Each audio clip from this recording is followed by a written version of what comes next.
Good morning and welcome, John Connolly. Thank you.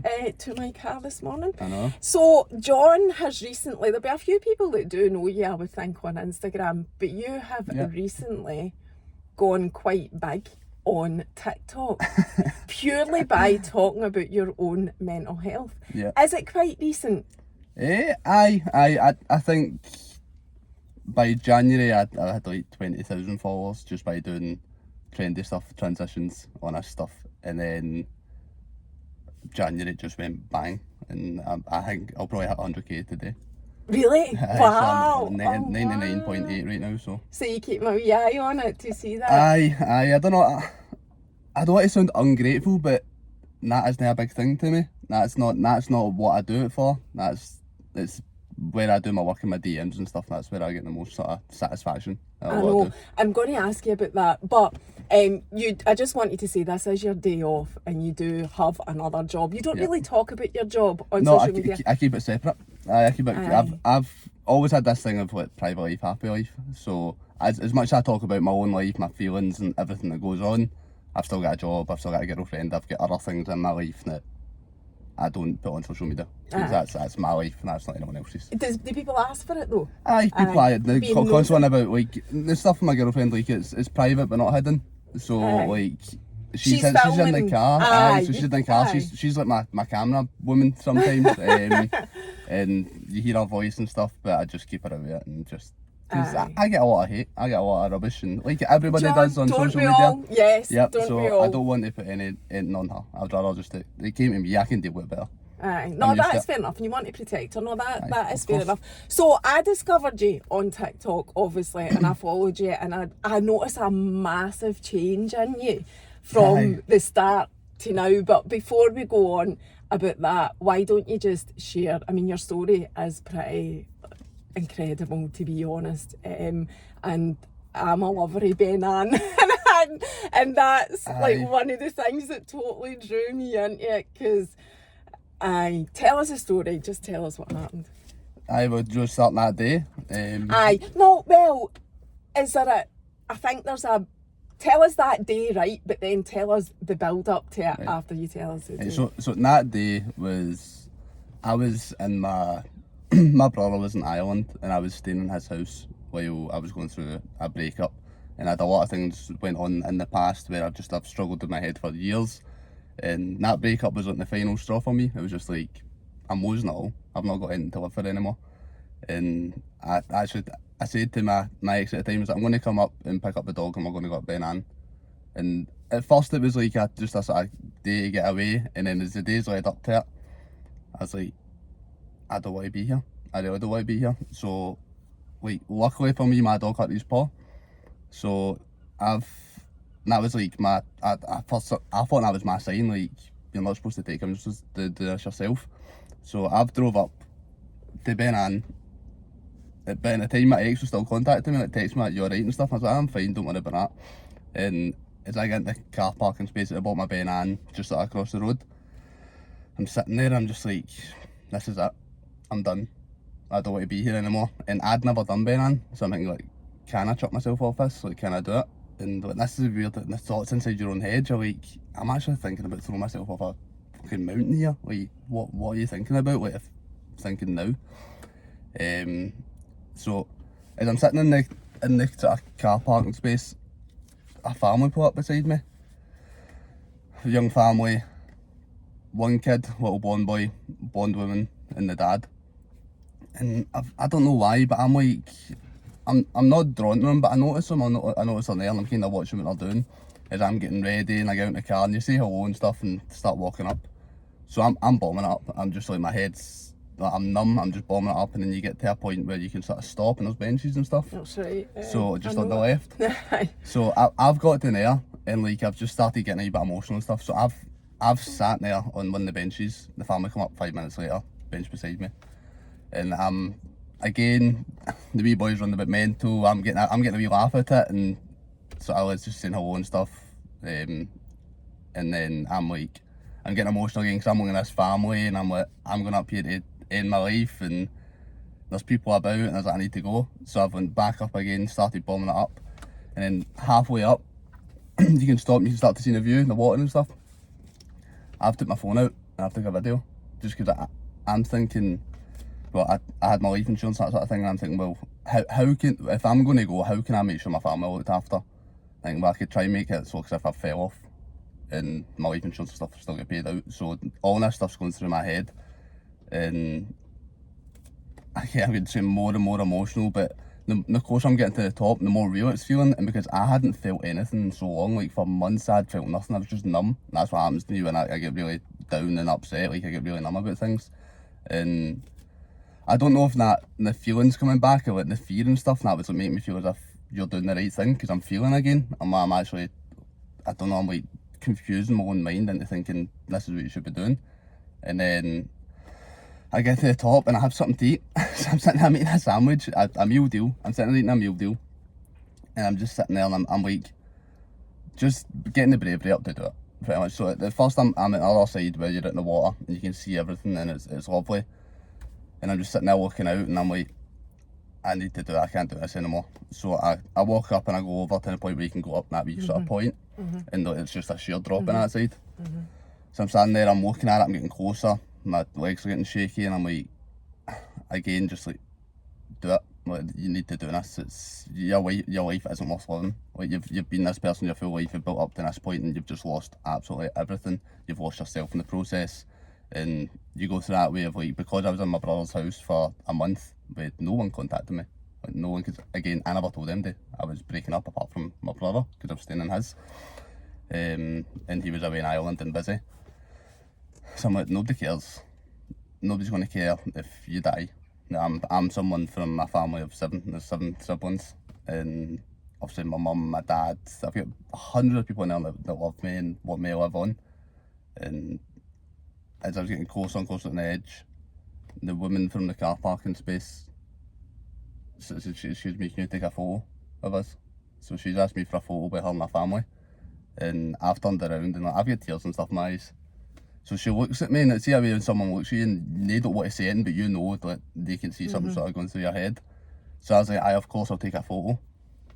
So I've taken the photo of them and I would love to meet that woman. Like, I was just going to ask you that. I would love it. I put a video up in January, so I was saying I'd love to meet her and I've not really spoken about that day since. And I gave her a phone back and she just looked at me, are you okay?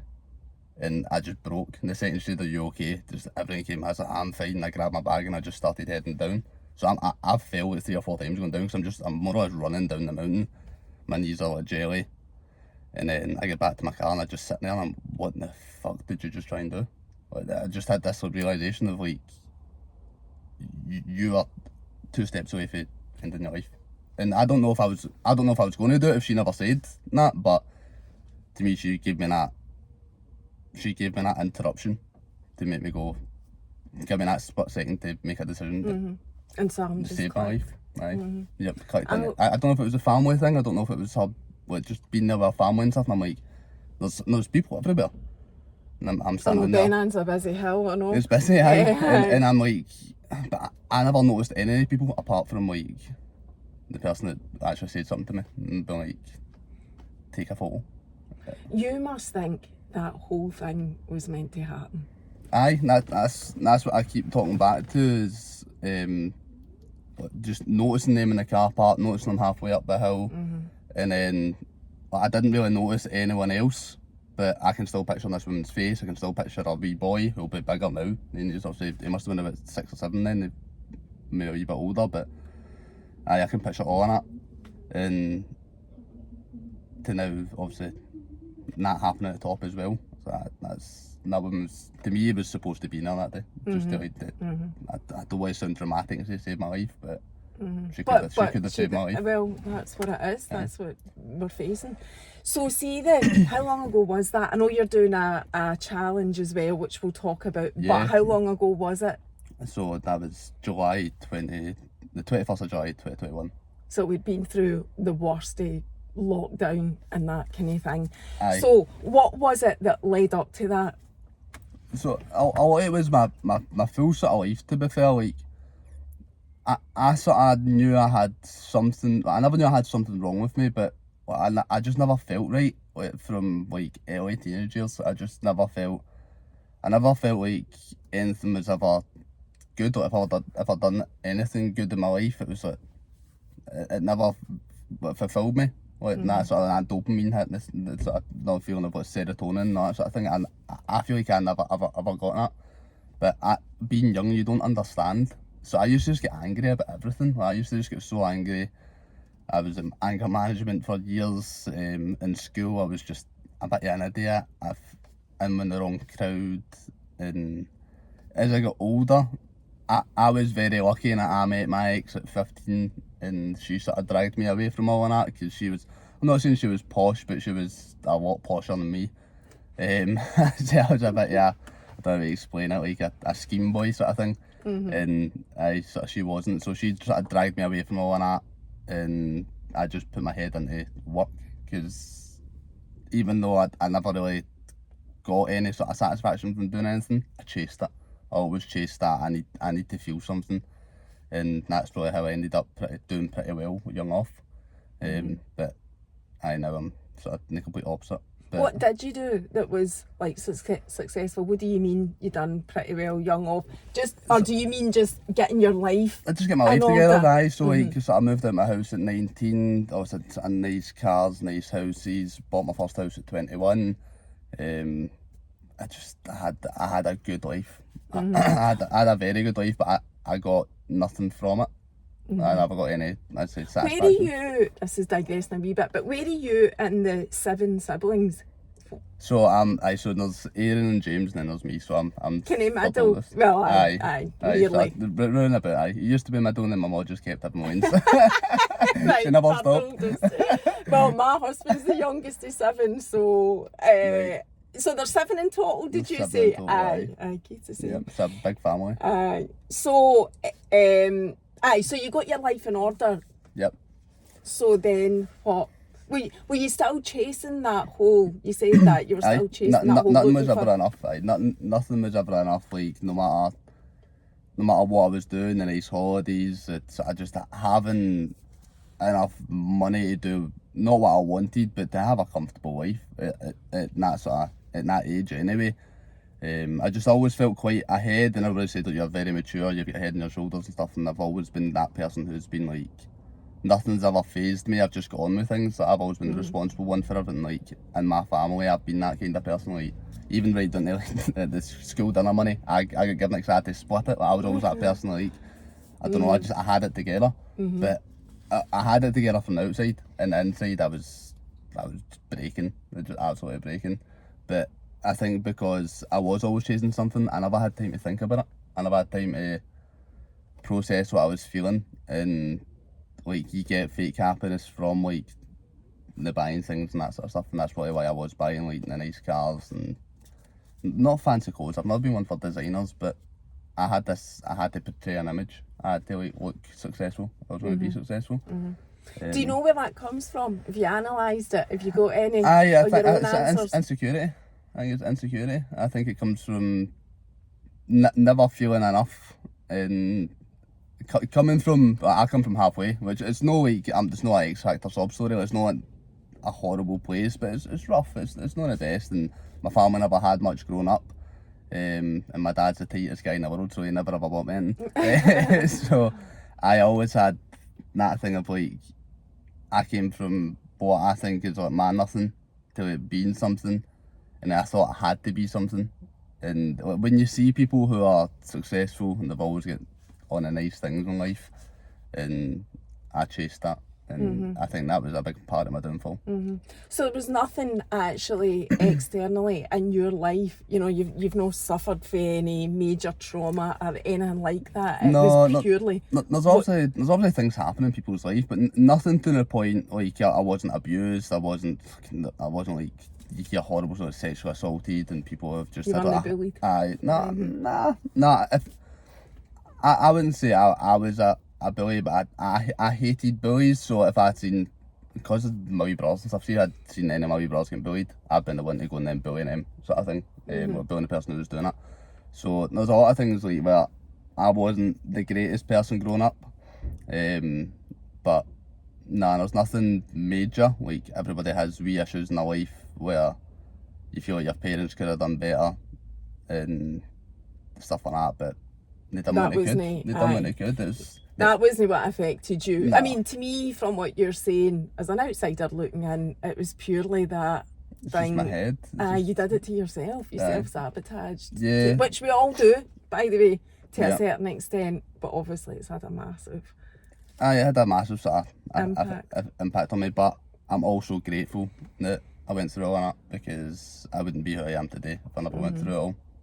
So what then happened with the... Because I know you've talked about this on your TikTok. What then happened that did tip you over, or nearly tipped you over? I think a big bit was COVID as well. Like, because I'm someone who when I'm busy, when I've got more on my plate, I'm better. I do more, and being that kind of person, when everything stops, that's when you get time to think, and that's when it gets dangerous for me. Or when I'm doing nothing, that's when my head goes into overdrive, and I just start thinking about everything.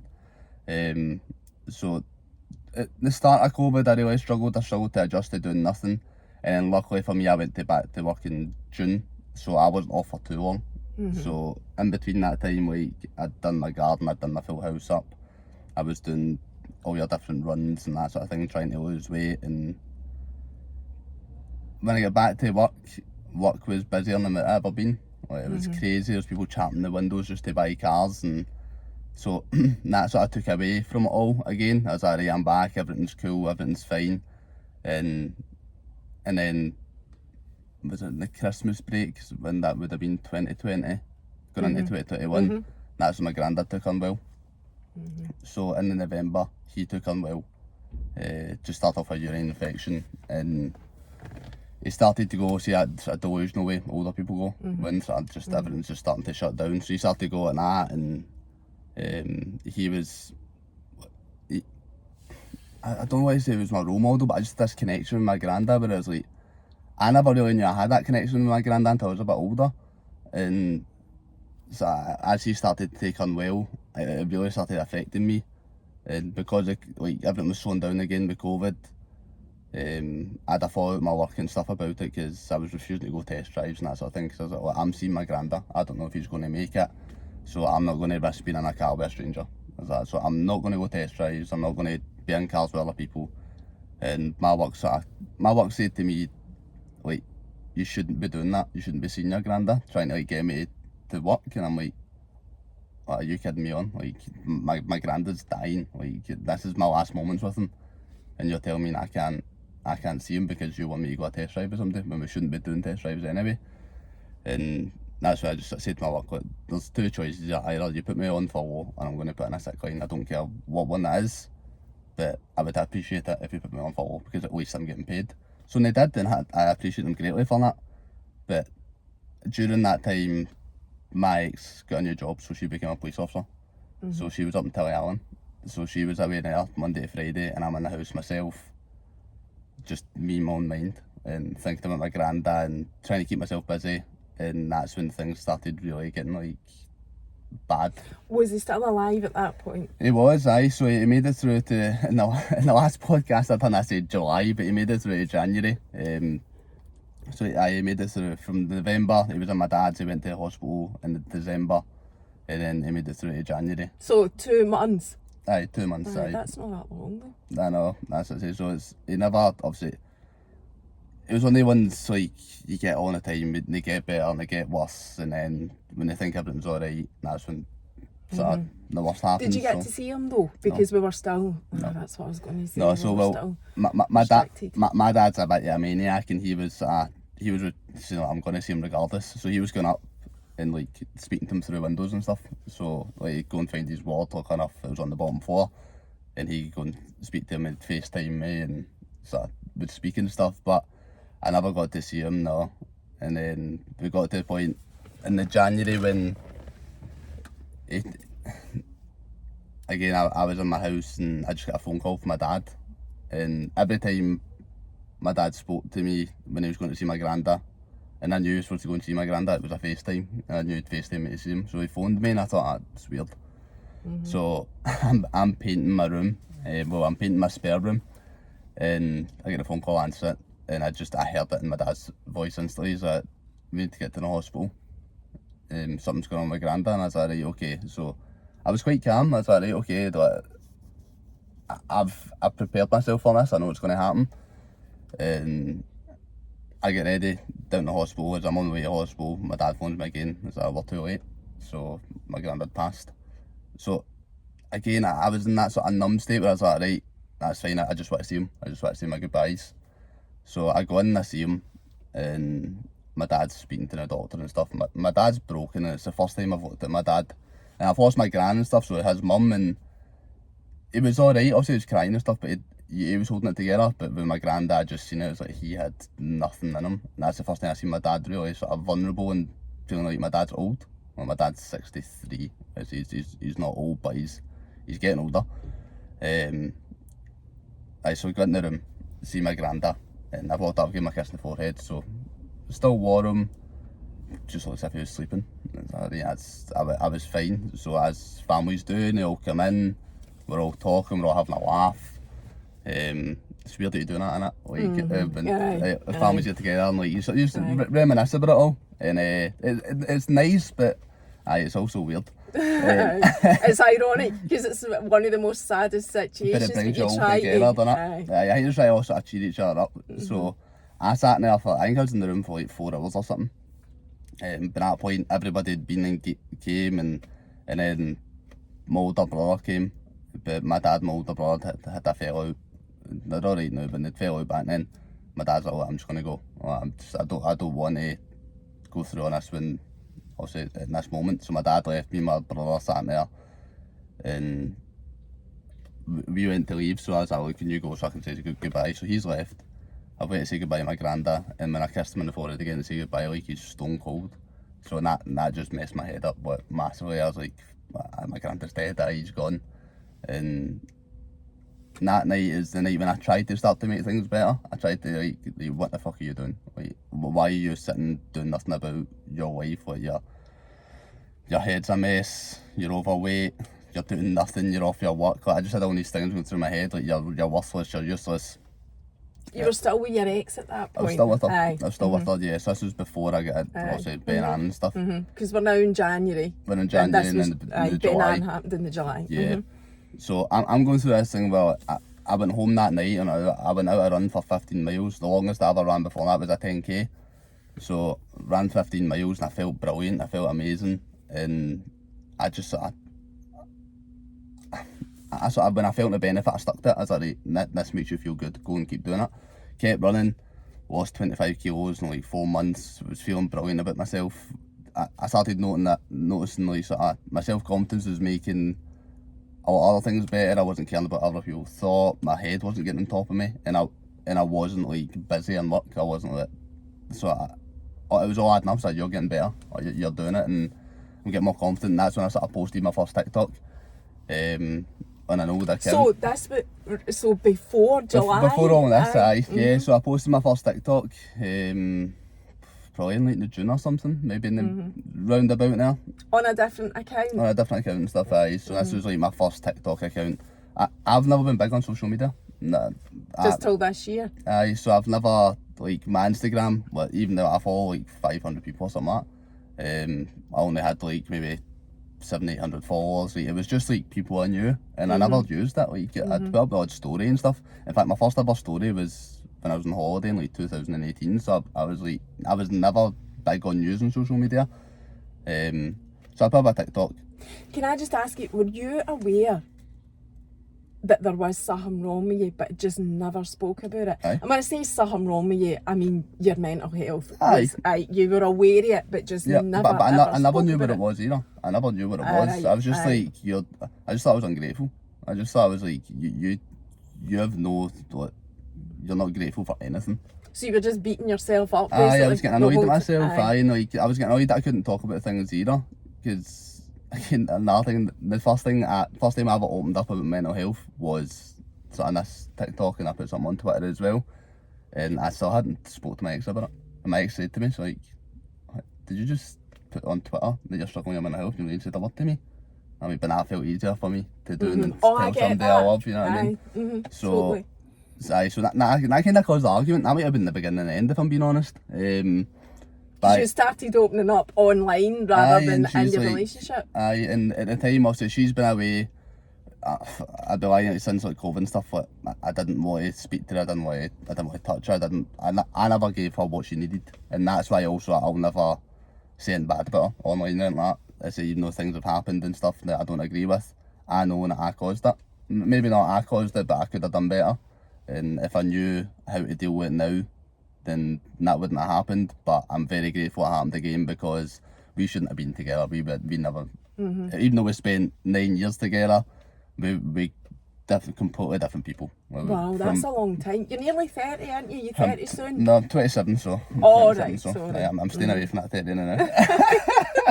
I'm trying my hardest. I saw, the reason I said that was I saw a video somebody had said about you being a 30-year-old man, and you said, I'm not 30 yet, so I just assumed, oh, he's nearly 30 then. 27. Right.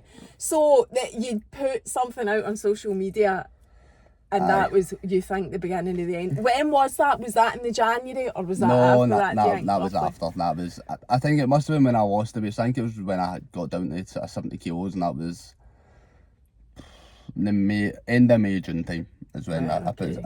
I could probably go back to my Twitter and see it, and I'm like, I talk about how like happy I am on that sort of stuff, and that was like, it might have even been just after the breakup started happening, because that was sort of beginning of June. And that way, I don't know if I was just delusional, that way, like, oh, I'm single, I'm looking good and all that sort of stuff, and just men and ego and all that sort of stuff, and I put on that up, and so you had already actually opened up about your mental health, not that long before, but before you did the Ben Ann thing. Yeah. So it's obviously been just all part of the process. Yeah, exactly, and I think maybe that I had opened up about it and started thinking more about it, and like trying to be open about it. And that's when the feelings became more real. So I believe when you start to work on yourself, you get worse first. You get worse because you bring out all your insecurities, and you have to. So when you talk about it, like, I don't think, like, I'd rather say speak up, and I agree with it, you have to speak up, but I don't think it's speak up to get for someone to help you. You have to help yourself. No one's coming to save you. You have to do it yourself. But like, it's when you speak something, when it comes out your mouth, well, it's out there now, and you go, right, I need to deal with this now. So it's. How did you find, like, the right process to go through? Like, for somebody, a young guy, it's 2 years of trial and error sort of thing. So I also had this is crazy, with full family full of suicidal people, but my older brother tried to end his life. But it can be hereditary. I'm aware of that. Yeah, so my older brother, he really blew up on social media with it all, because he was a professional football player. Who is your brother, can we ask you? Aaron Connolly. He never done that. He played for Aaron Hibs and stuff. I don't think he ever played a game with Hibs, but Ayr United and that. But he done better than me, so we always tag each other for it. Oh, did you want to be a footballer? He was always a lot better. But so he went through it all, and he ran a group called Time to Tackle, and I learnt a lot in there. But I used to go and just sort of support him, help him, and like, I would never tell him I was ever going through anything, but I was listening. I was always listening, and I was sort of just going there to play football, and I'd say I was going there to play football, but I was really going to listen about sort of people's stories and that sort of thing, and I've seen Aaron do chats and rooms full of people and stuff, and the stuff he says, so...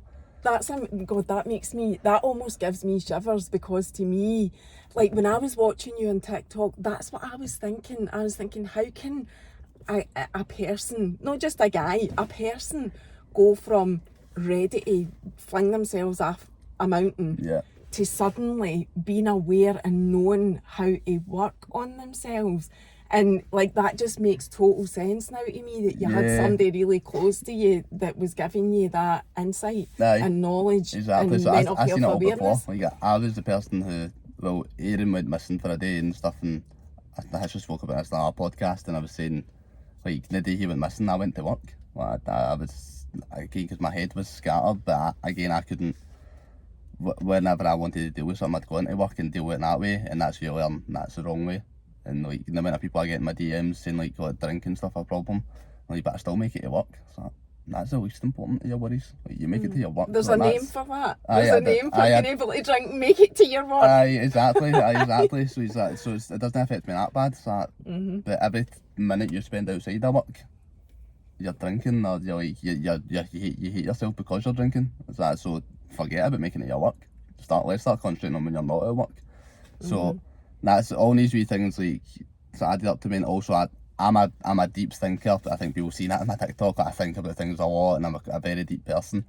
And I spent so much time like even just listening to like motivational stuff. I used to have to put on like a motivational like video on YouTube to like get myself up and ready for a shower. But it works. I think people underestimate the power of that, because I used to think it was cringy. I used to like your quotes and all that stuff. But like, see if you can actually sit down, get your ego, throw your ego away, sit down and listen to it. Like, these people aren't up on stages talking about that stuff because they don't know what they're talking about. They know what they're doing. Like, they know what gets people ticking. And like a big one, like Tony Robbins was probably the one where I started, and I listened to him. And I think I watched his Netflix documentary. I actually watched it again recently. And like, he does some stuff and you think, you are full of shit, Tony. Like, what are you doing? But he also does stuff and you think, you're a genius. So there's stuff that like that work for me and it won't work for others. There's stuff that will work for others that like won't work for me. It's personal preference of what you like.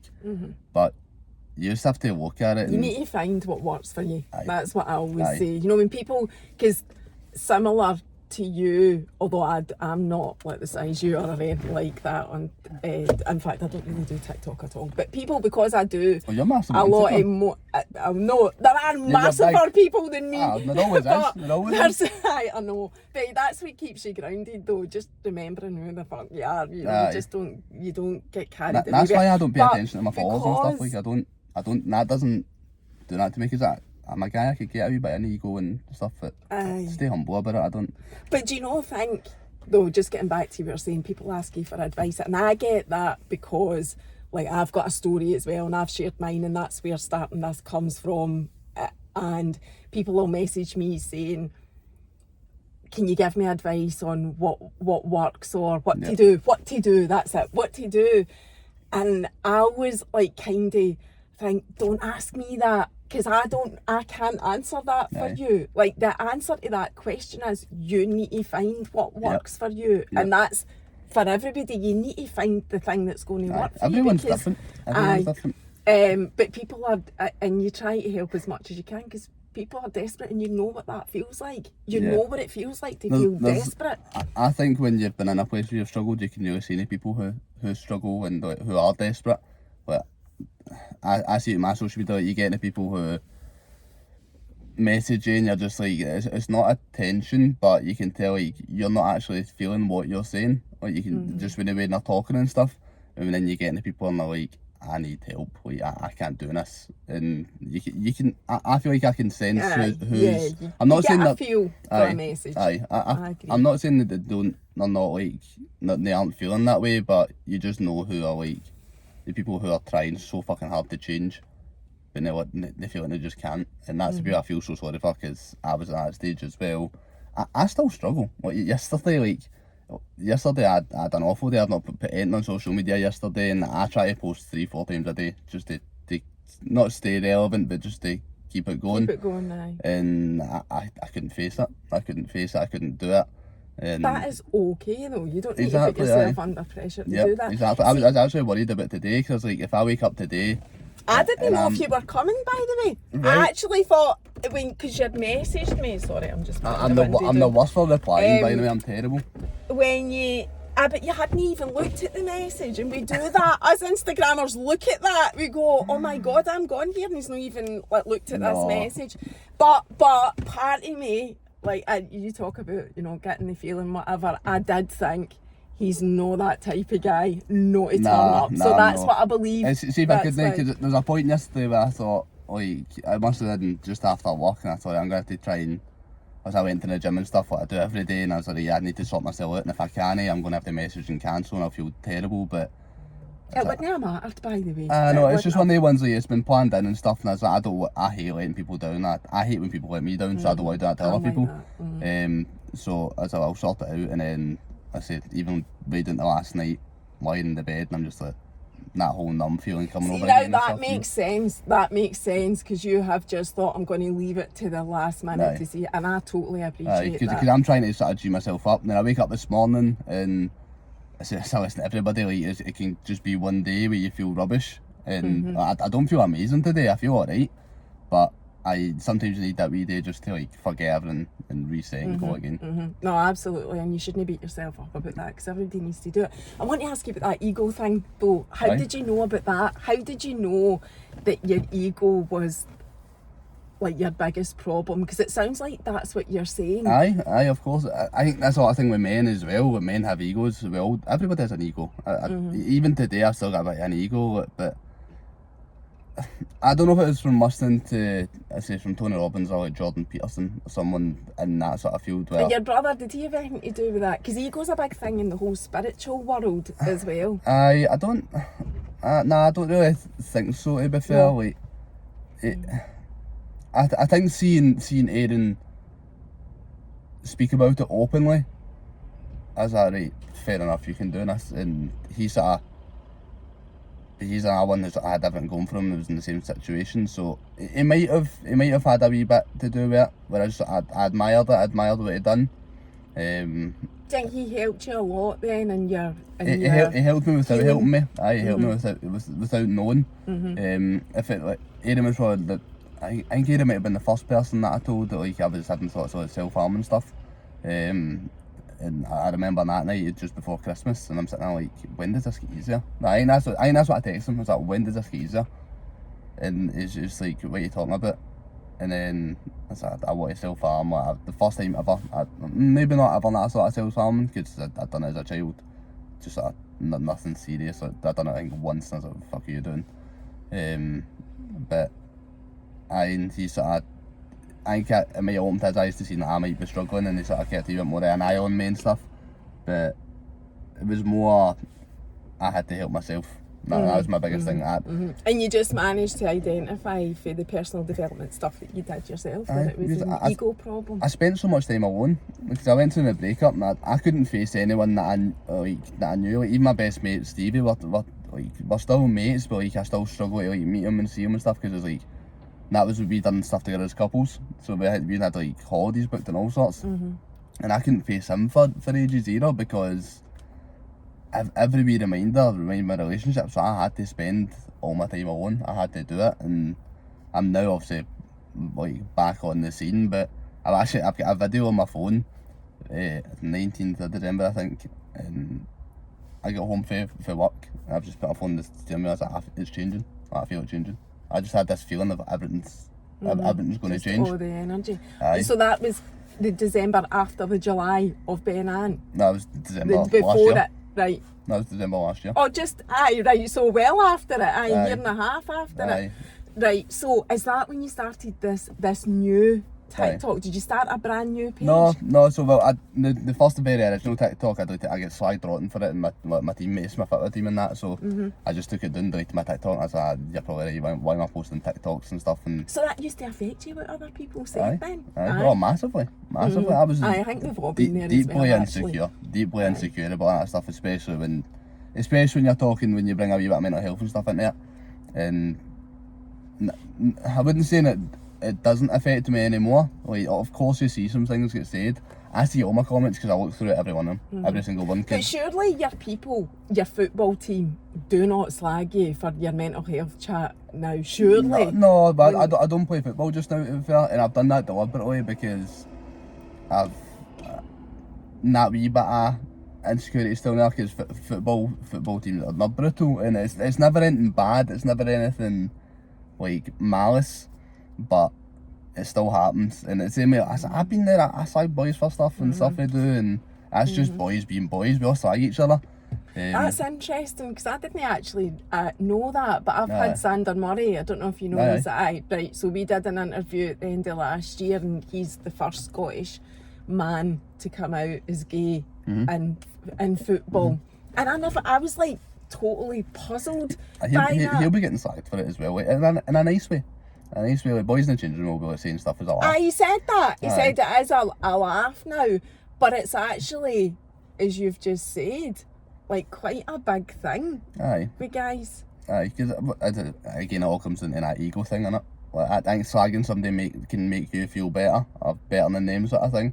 And like that. I know what you mean. It's like the person doing the slagging, it says more about them than it does the person that they're slagging. But when you're on the receiving end, it doesn't feel like that. I think when it's a couple of comments, it's fine. But see, when it comes to like a few boys all getting in about it, and it becomes more than like just one day, or like it drags on. That's you go, right, come on, let's. Would you go back to football? Yeah, I want to go back to football. I do. I want to go back to football, but again, just now, I've got no time. I've got no time. But you're over that whole, like, whatever they said about you. I'm going to get slagged, especially as opposition teammates and stuff. I'll be walking on the pitch of that, and there's Mr. Worldwide. No, I'll be getting slagged rotten. I know I will. But I'll take it as a laugh. I won't bother. Right, so going back to like the TikTok blowing up, I cannot remember when I first seen you, because we have actually had this planned for at least a month anyway, but it was months before that that I saw you on TikTok, and I'm just can't even remember what the first video was, but what I do remember, no, that came later, thankfully, because I'd already fallen I was alright by then. Try to try it? No. Aldi's just in there. No, that is obviously a young guy thing. So, so what I was going to say is, when I first saw you, you were, like, it was as if you were still actually going through your whole thing. You were very different to what you are now. But in saying that, it's a good story. Like, it's almost like a happy ending story, although I know it's always evolving. But the transitioning you from when I first saw you in TikTok to how you speak now is just night and day, and it is so good to see it. It is so good to see somebody come on, talk about mental health. You looked like you were shitting your pants, if I'm honest. Like, that's how you were talking about it. That's what drew me in. It was like, no, you're alright, this is alright, you can talk about this. But now you're talking about it in a much more confident way. It's the same stuff, but you're so much more confident about it. I think the very first time I actually spoke to the camera, and it was backing up my ex, because I posted the video about pretty much my story now. Like, I was struggling, Granda passed away, started feeling better, she left me, and like everything went to shit again. Tried to end my life, and now I'm on my way back. Hopefully I stay on my way back. But it's a journey, and you know that you'll have no. People started slaughtering my ex, and I was like, people started what? Well, started slaughtering her, saying stuff about her. So I was like, I can't have this. And the video went crazy. And the video's like, I think it's like 1.8 million views or something. What? You were defending her? I was defending her. Right, so you did a video that went viral saying that she wasn't to blame. No, I done a video about sort of like got to leave me, and then that went viral. And then there was like so many comments about horrible person, shouldn't have left you, blah blah blah blah. And I was just like, you just don't know the story, like you just don't know what's happened. You've took a 10-second snippet from my life and made it this big thing. So I felt like I had to reply to it. So I done that story on the Friday night. So I done the post that went viral on the Friday night, and woke up on the Saturday, and it was sitting at like 500,000 views or something. And I was like, oh no, like everybody's gonna see this. And the only reason I posted that was a night when that was the night when I decided I need to change it all. I need to switch this, and I need to start living my life again. I've spoken about it on my TikTok. So you actually went through a transition on TikTok? Aye, so is that what you mean? So that is why it's different, because you had that change within yourself. So I was always posting me things on TikTok. I hadn't posted in a while, and pretty much in January I thought I was having a heart attack. So in January I was in the gym, and they explain it as when I went to hospital, it's called impending doom. So you have this feeling that you're dying, and I had that feeling. So I started getting all dizzy, numb, tingles in my fingers, pain right up my back. Every time I breathed in, there's sharp pains, and I was like, what's going on here? And then my heart started, I felt as if all I could feel was my heart like beating like crazy. So I walked out to my car, I need to get to the hospital. So me being stupid, no asking for anybody's help, as I never do, went to my car, I stumbled my way to my car and blacked out in my car. So next thing I know, I've woke up in my car like 10 minutes later, and when I woke up I was like, what's just happened? and then it all started happening again on the pins and needles and that sort of stuff. So I sat in my car, I was like, do I phone an ambulance? Or it's just that pure gymnasium right at the town centre. So do I phone an ambulance, or I just like try and make it to Myers? So I'm 2 minutes away. I was like, sure I can make it. So I drove up to Myers, walked in, they took me in straight away. They took me straight in, hooked up me on the machines and stuff. I was peeing blood, there was just, whatever happened, it was something wrong with my kidneys. I've always had liver problems as being younger, started affecting my kidneys, and it just gave me like this big viral infection inside my body, and that, to me, I thought I was dying. I thought I was gone that day, but that was the first time that I ever thought I don't want to die. So in January, I was like, and then when I go home from the hospital, I was like, you don't want to die. You've been struggling your full life on this sort of stuff, but you don't want to die. And that's a bit that really sunk into me. And then I sat at the edge of my bed and I'm crying my eyes out, and I'm just like, what do I do? Because I'm still so insecure, I'm still not confident. I don't know how to start living again. But I'd spent all this time working on myself that much, like when the gym and like thinking about everything. I sat and I was talking to my granddad. So I was born and raised a Catholic, and I've always had this wee thing, like when I'm really struggling, I pray. I don't know if I pray, but I speak in my head to I don't know who I'm speaking to. Now I don't really believe in any of it. But I sat and I started speaking to my granddad. So I was sitting on the edge of my bed and I was like, like you've always looked after me. Like what am I doing? What should I do? And I just kept having to say, like, live your life. Just go do whatever you want to do. Think about what you really want to do and go and do it. And I think I just posted that video on social media. It went mental, and then it's just kicked on. What was the first one? It's pinned on my profile, so it's just sort of like talk about how I had everything, lost it all, and I'm coming back. Aye, I've seen it. So after that went viral, was that the motivation for you to keep talking about it? I don't think it going viral was a motivation. It was the messages I was getting. It was the people messaging me, like, how did you do it? What did you do? I'm really struggling. There's people that I knew that were messaging me, and I'm like, there's so many people who are in this, not in the exact same position, but a very similar position to me, where they shouldn't have depression. Their life that they've got, and that shouldn't be a depressed life, but you can't help it.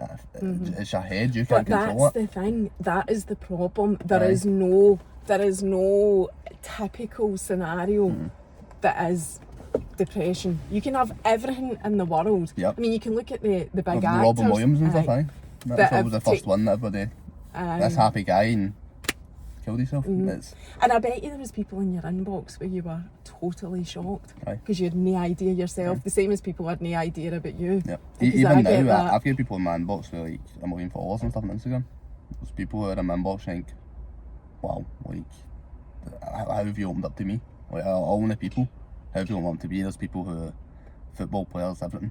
It's in my DMs, like, and I'll never tell anybody who it is because that's very confidential. But there's people in my inbox and they're like, and I'm just a daft wee boy for Cambuslang. Like, how have you opened up to me? And I think they've just seen my story, and like you saying, I've put it on social media from not in the beginning, not in the bit where I was struggling.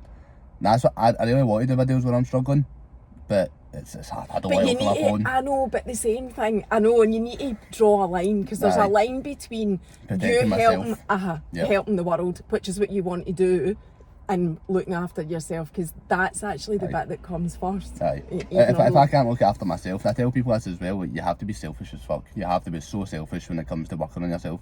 Not selfish where you're ignorant to people. You're being ignorant and horrible, but selfish where if you know you're in a situation that you can't be in, you need to get out of it and you need to go and work on yourself. And that's what I always say, like, I needed nothing. I needed to have nothing to figure out what was actually wrong. So even I just sold my house, I'd done well with it, made money and stuff. I had my nice car that I could still afford to pay today. I get rid of it all. I got it gone because I need to restart. I've got no option. Are you back at your mum's still? I know you went to your mum's. And I love it. It's amazing. I'm a mammy's boy. I've always been a mammy's boy.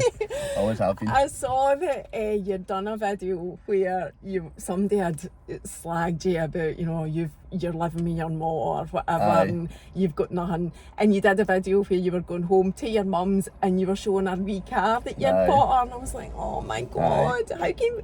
That's why you've got such a big big following because you're just such a lovely person.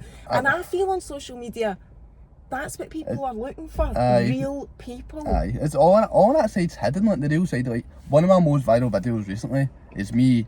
I doing the fuck it, let's talk about it thing. I don't know how that started like when I had a catchphrase, but I done it once. It stuck. So I done it and I started speaking to my mum. So I don't know if you've seen that. I took the phone outside. I've not seen that one. No. So I was a young girl commented on one of my posts just saying how she's a single mum. She's really struggling. So I was like, well, my mum was a single mum. So my mum and dad split when I was 12. Oh, really? Aye, so my mum and dad split when I was 12. So my dad's still in the picture and stuff, and my dad like helped her a lot with things like, in the beginning. But for her to take that first step, I think it was 6 children at that time, take that first step to take us away, and like because things happened, my dad cheated on my mum. They're fine now. My dad made a mistake, and he knows he made the mistake.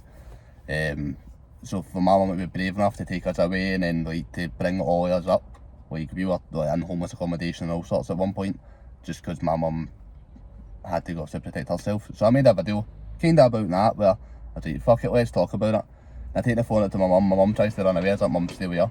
So I just put the phone down, I just pretty much fucking worshipped the lot of God. It's like, this woman is the strongest woman I've ever met, and like, if she can raise all of us, and we were a nightmare by herself, then so you basically turned a troll comment. Was it a troll comment? No, it wasn't a troll comment, no. No, it was just somebody struggling. I'll give them a wee bit of encouragement. So I've sort of just said like, how much I love my mum, how proud I am of my mum, and that I see that she struggles sometimes. Like I've seen the times she's been crying, and even though she hides it. So this was a single mum. Yeah. That was right. Again, yeah. So I've used my mum as an example of like, look how strong like you actually are. Well, let's not like, don't think you can't do it because you can do it. And that was one of my most viral videos recently. I'm thinking like, how has that became my most viral video? Like, all I'm doing is telling my mum I love her, and like that. It's because that's the bit that's hidden on social media. Your real life isn't on social media. Everybody's like, oh, look at me, I'm on holiday, look at my new car, look at this, look at that. Oh, look at this beautiful content I can make. This is the most important part. Fuck all that fancy stuff, get it all gone. Like, I get it. I like to have nice things, I like to post nice things, but let's talk about your real life as well. Aye, because it's not all roses. It's not going to be that way forever, so everybody struggles. And all that nice stuff is having a massive impact on mental health. So if you're able to show the real stuff, then hopefully you can counteract it. It's the ego again. It's the ego. It always comes back to the ego. Yep. Always does. 100% agree with you. Right, I want to ask you, we've only got like 8 minutes left, but I want to, so when I was first following you, were always about, just message me in my inbox. You said it's better to message me on Instagram. Yep. I will answer as many messages as I can. And I'm sure you were on a 3-day turnaround then, right? So I thought, keep talking, I'll show you. I can't see, you can't sustain that, John. I can. Right, nobody can sustain that. So you need to do something about that. I don't know what to do about it, and that's the problem. Stop telling people to message you. What's in your inbox? This was, I went back to 4 days ago, right? This is just my request still. 2 days ago, 3 days ago, so. Oh, that's pages and pages. He's scrolling and that's scrolling just requests, and then right. I've got all these ones. So aye, there's about 400 messages there, and I've still not got back to. And do you still try to? Aye, every day. Every day I'm messaging people. Aye. Right. So I go back to the beginning, and I'm about a week now. About a week. Right. So I go back to the beginning, reply to them all. But when I reply to requests, they go into my mother inbox, and by the time that I've started replying to more requests, no ones have replied. So I need to try and get back to them. Yeah. But I'm not going to moan about it. I'm never going to moan about it. It stresses me out. It stresses me out mega. But you're giving yourself all that extra stress. You're going to have to draw a line somewhere. So I'm worrying about you now, right? Because see, the bigger you get, the more of that you're going to get, and you will not be able to cope with it. You're already stressing. Yep. So you need to find something. I know. I think, manage that. I think I'm going to turn off my TikTok DMs. I'm going to turn them off once I finally clear them. I'm trying my hardest to catch up. What are you on there? How many messages have you got there? You don't even know. But I'm going to catch up on them. I'm going to get it back to them all, and then I might turn my DMs off for a bit, just for like a couple of weeks, just to refresh. See if I can get like a wee week to refresh and go again. Because I find that I'll get back to like my day off, so I've got nothing to do after this, and then I'll go and walk my dogs, go to the gym. When I'm walking my dogs down to Heritage Rock, I've got 3 dogs, taking them all around twice, one at a time. I'll just be replying the full time. So do you get some sort of enjoyment out of it? The replying? There's ones that I do, like I get a lot of satisfaction at like actually helping people that I can give advice to and like getting a conversation going. But just now, and there's that many, I can't really get a conversation going. But the ones that I just say like sort of thank you and stuff, are like, you're amazing. First of all, I get massive imposter syndrome. Like, I'm not amazing. I'm just a guy who talks about his life. I don't everybody thinking like I'm this fucking messiah, and I'm not. I don't want to say don't message me to tell me I'm amazing. I'd rather if you sort of left a comment or something, because again, I'm going to get back to you. I'm going to send you a reply. The only ones I don't get back to is like people just like getting back to your story, like stupid stuff, or on TikTok. And you'll have trolls in there as well. In those no, messages. I don't. Do you not? Nah. Not in your. Well, not my DMs. Not my DMs. Not because the trolls are. I ignore them most of the time.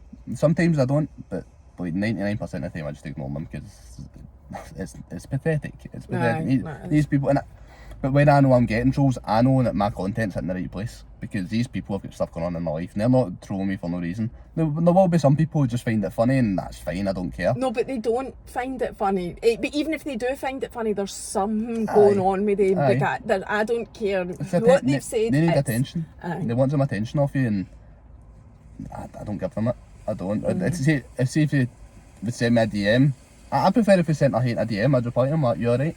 Do you want to talk? Like, I'll talk to you, it's not a bother. Or do you want to meet up? I'm absolutely fine with that. But putting it on, they're commenting on my videos because I might get a like or two, and that's the bit that they want.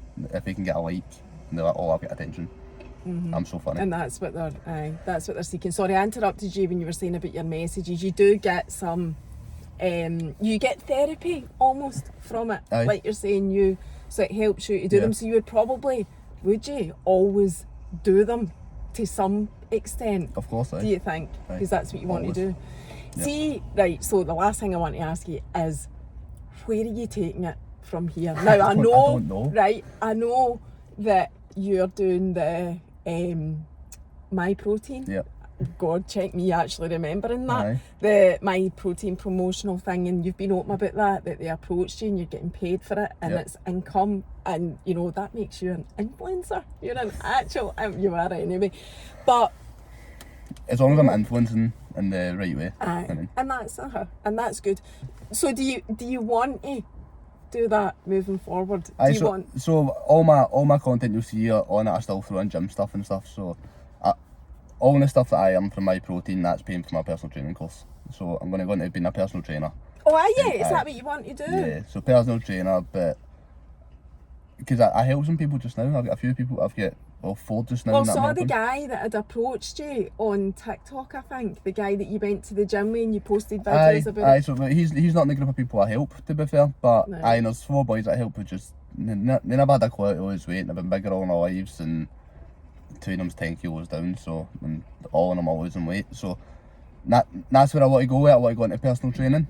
I'm going to go into personal training. I just need to book my course. But I've got crazy dreams of like Jordan Peterson and stuff like that. But that's my goals that I'll never reach, but I hope to reach. Where I can actually, where I can stand. I'd be shitting myself, but I could stand on a stage and speak to people. You want to be a public speaker? I think that'll be a part in it. You're allowed to say it. I think that'll be a part in it, where I'm going to have to work on my speech because I mumble so much. But I think that's the crazy dreams. That's the ones where that keep me going. Because I think set your dreams so fucking high that you'll never reach them. So you want to be, no, but I think you will. And it sounds like you want to be like a personal trainer type person, incorporating mental health and talking about it on the stage. But I'm going to have to do the right courses and be qualified properly before I can do that, because I can share my own story on the motivational side of it, but if I'm actually properly speaking about mental health, I understand my mental health. I don't understand a lot of how it happens and that sort of thing. I understand how it happened to me, but if I'm going to do that sort of thing, then I'm going to have to at least be qualified to do it. So it's going to be a long process. It took me way too long to get it started, but we're getting started now. So, and keeping going when you're feeling able for it, your TikTok that can only help you. You'll realise that. So that's the upside of it. You know, I know you're trying to stay grounded and stick to the reasons why you're doing it, but it will help you in anything that you do in the future. It's inevitable. Yeah. It's got you noticed already, like you say. I know. So it's amazing. just try to stay noticed, but stay noticed for the right reasons, and not and that's why I don't talk about selling stuff and all that sort of thing. That's why I don't want the amount of stuff that I get offered to sell. I'll do a video of it and I say no to, because I don't do it for money. Of course it's going to lead to something for money. At one point it's going to lead to a job, I hope. But what I'm doing just now is just me gaining the right experience and helping people along the way. And hopefully I can help a lot more than what I think I'm helping. So why did you accept the My Protein thing? Was that a different type of offer? Because they're the number one sort of protein, supplement company in Europe, and it's something that I feel like I'm making money out of it, but I'm getting a discount, and so many people use it, and I'm in the gym. So that's why I said yeah to My Protein. So it fits perfectly for what you're doing. Thank you so much. That's us. We've done an hour and I think I've asked you everything that I wanted to. So thanks so much for coming to talk to us. Thanks for having me on. You're welcome. We'll see you next time. Bye.